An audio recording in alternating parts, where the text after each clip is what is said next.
I've heard that from certain, as like a Native American fella, and he was Hmm. telling me something that he shared was that fire is all from the same source, which ultimately I mean, you'd say that fire maybe all comes from the sun or wherever, like, and everything comes from the same source.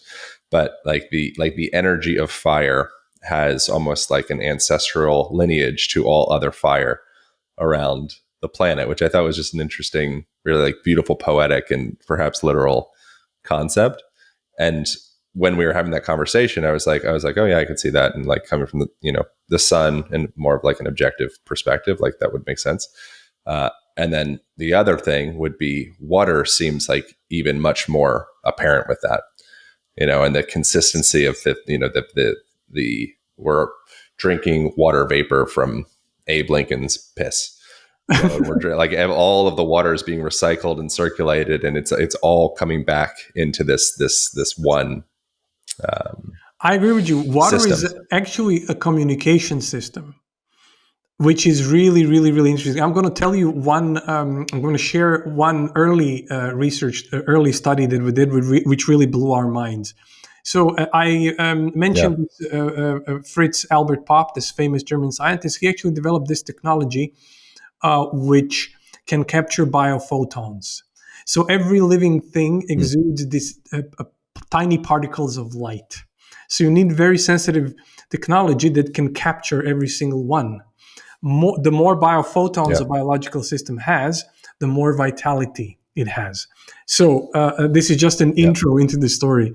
So in the beginning, we actually took seeds, just this tiny piece of life, and we watered some with regular water, some with NLM water, and we measured biophoton emissions to see what's going to happen. So the seeds that were watered with regular water, we didn't see anything special. It was just the way it is. But the seeds that were watered with NLM water, as soon as we start to water the seeds with NLM water, we started seeing this sinusoidal shape, these peaks and valleys of biophoton emissions. It was like, mm, what happened? What's happening there? It was like he was breathing in a way. And we couldn't figure out, and we connected to other scientists. And after a while, we realized that it followed the tides. mm. Wow. So this water connected this tiny, tiny piece of life to the circadian rhythm of nature. This was like a That's why we started calling this water conscious water, because it connects you electromagnetically, not only within yourself. So you're not only connected within who you are, you're actually connected to your relevant environment. That's why we say that Mother Earth is the hidden voice of this project, because it connects you. Now everybody is disconnected from themselves, from each other, from the planet, from basically everything. And we need to come back into this state of harmony with our planet, into state of coherence where we are all in resonance, not in disharmony as the planet is. And especially with all EMFs and everything around, we need connection to the most natural frequency there is. We are part of a larger ecosystem.